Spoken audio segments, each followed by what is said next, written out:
Good afternoon.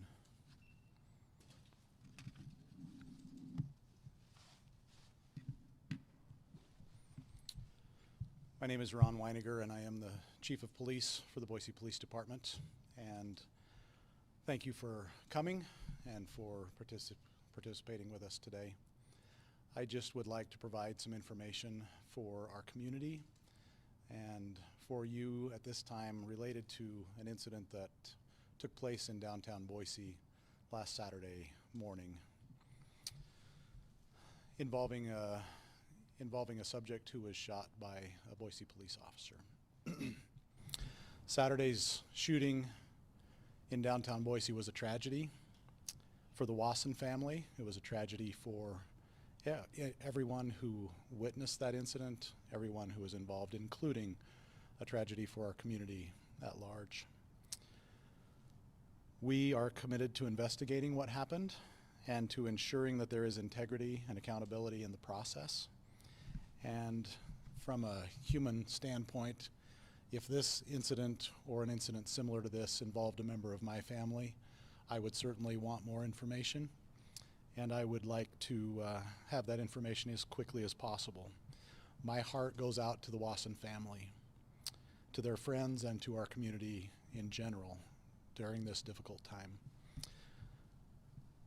We proactively at Boise Police release body camera footage or video as soon as it's available to be released. We've released body camera videos for incidents similar to this in the past, and it's always months after the incident when we can do that, and this has not changed. So we will unfortunately not be able to provide you body camera footage from the incident at this time, but know that it is our intention to do so when it is available for release. As the specifics of what happened that night are part of an ongoing critical incident task force investigation, I'm not able to confirm details that have not been provided as available for release by the critical incident task force, but I can give you some information and confirm some details at this time with this brief summary. At approximately 1 a.m. Saturday morning, near 5th and Idaho in downtown Boise, Boise police officers were investigating a situation involving individuals and a vehicle involved in what the officers believed were gang activity and/or narcotics sales. Officers identified the owner of the involved vehicle as Mario Garza.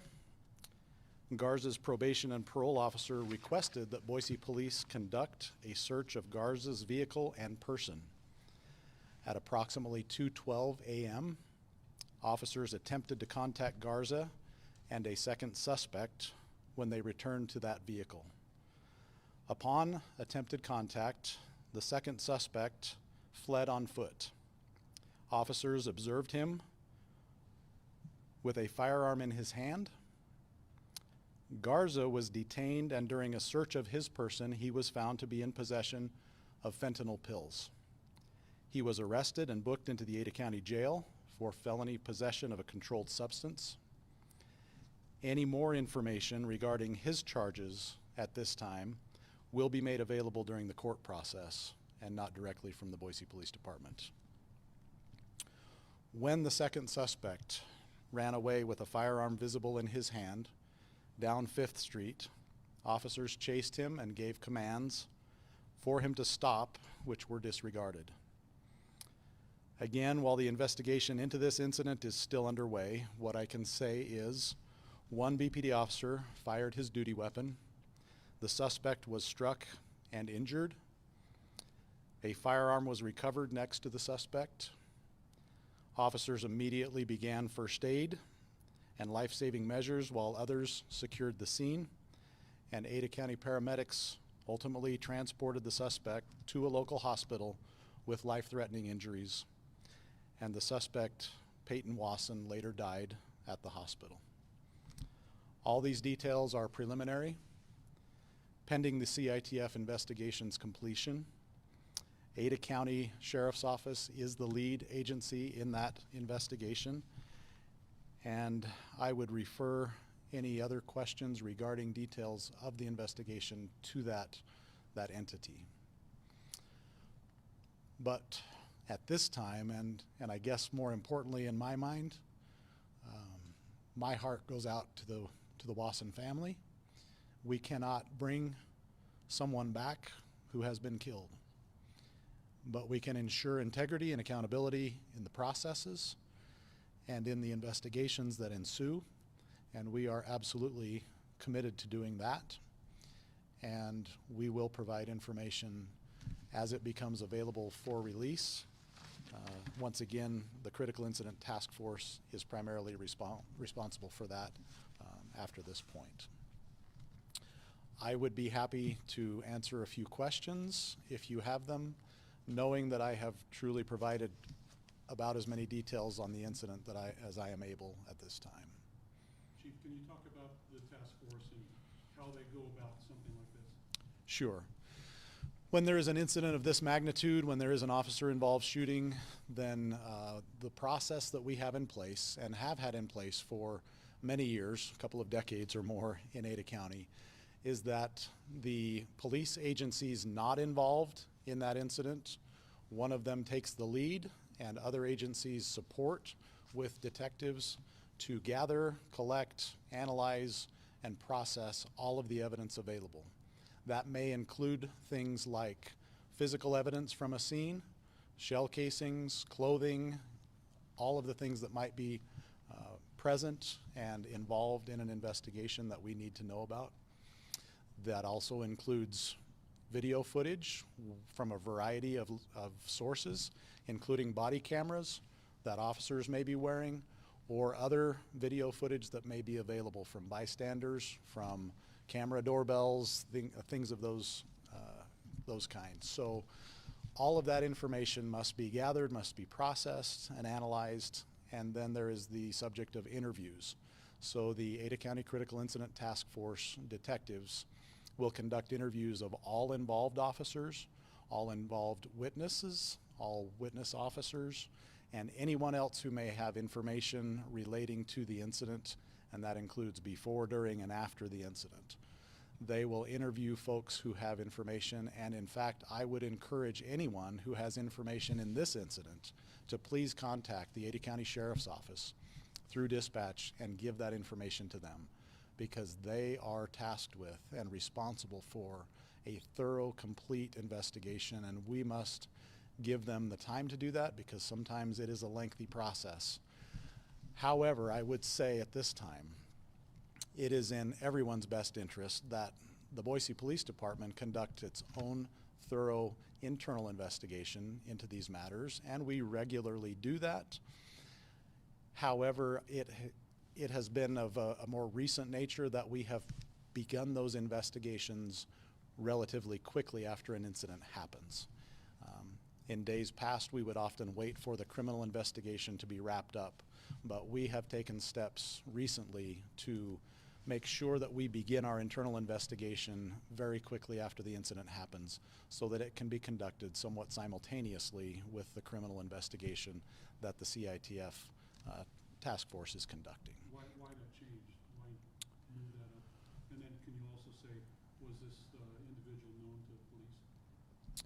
Let me answer the first question first. Why the change? It is a change necessary, I believe, as we endeavor to have transparency and accountability and trust in our police department from our members of our community.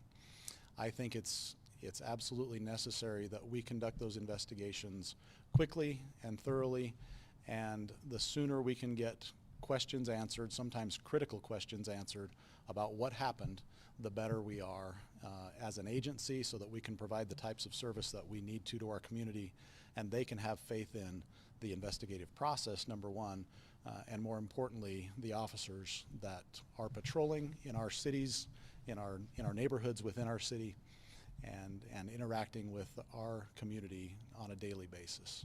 So that's the why behind it.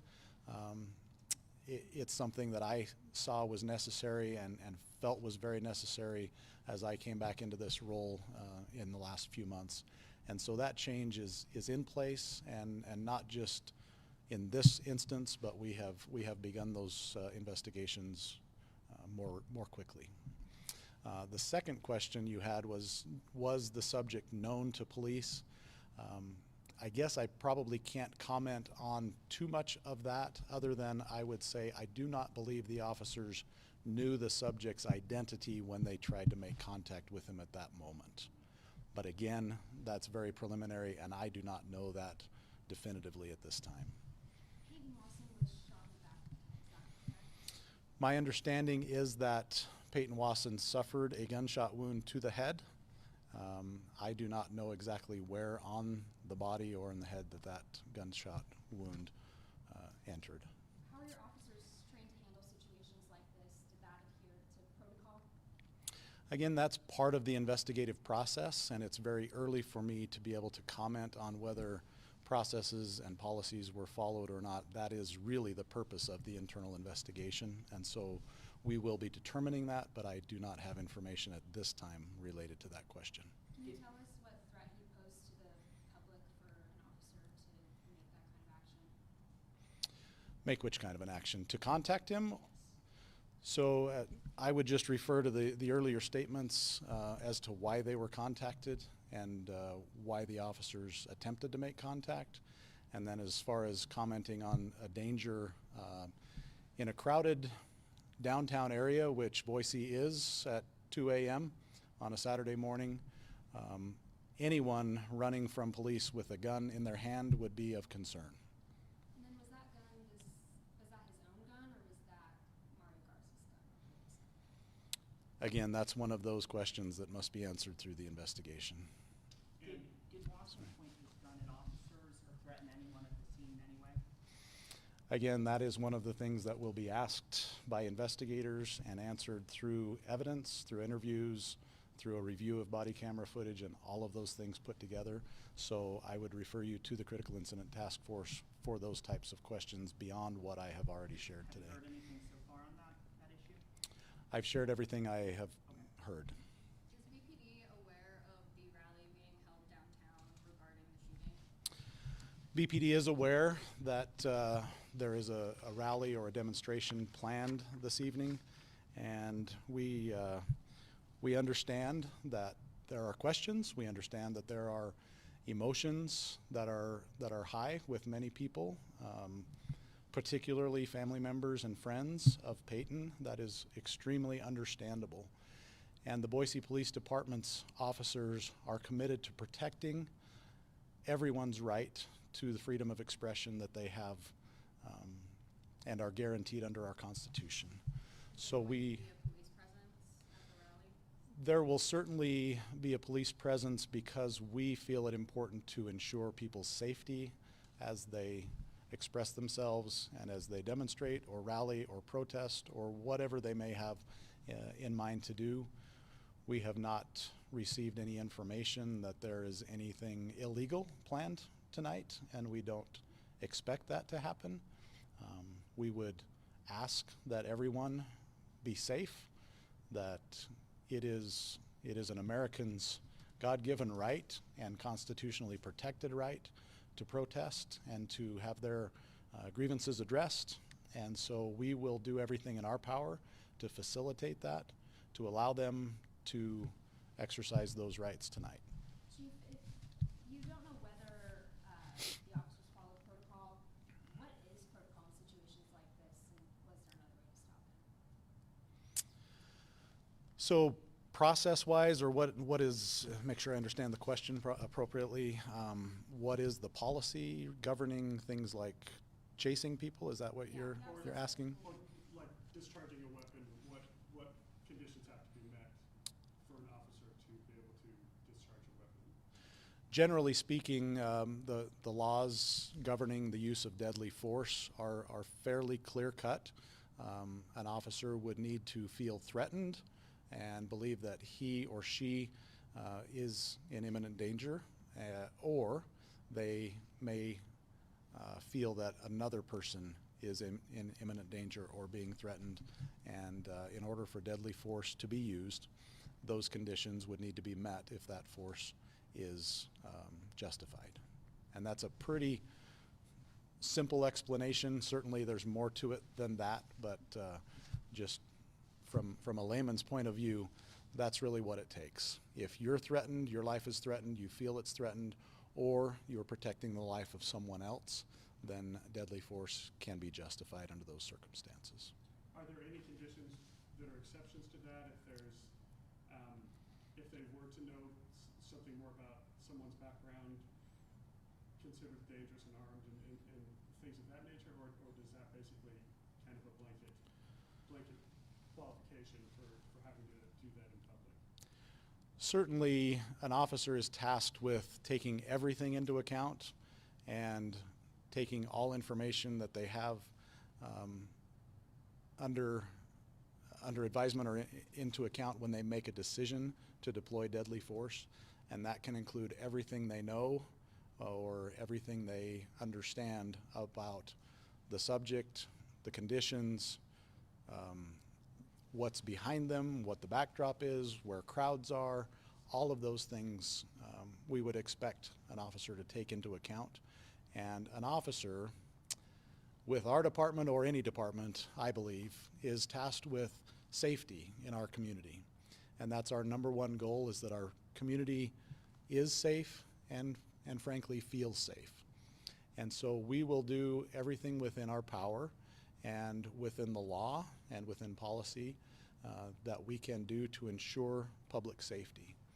Our community is one made up of families and individuals and people who are part of a larger group, and we are part of that group as well. That is what makes a community, and we are committed to working with our community to provide policing services to our community and to ensuring safety for everyone.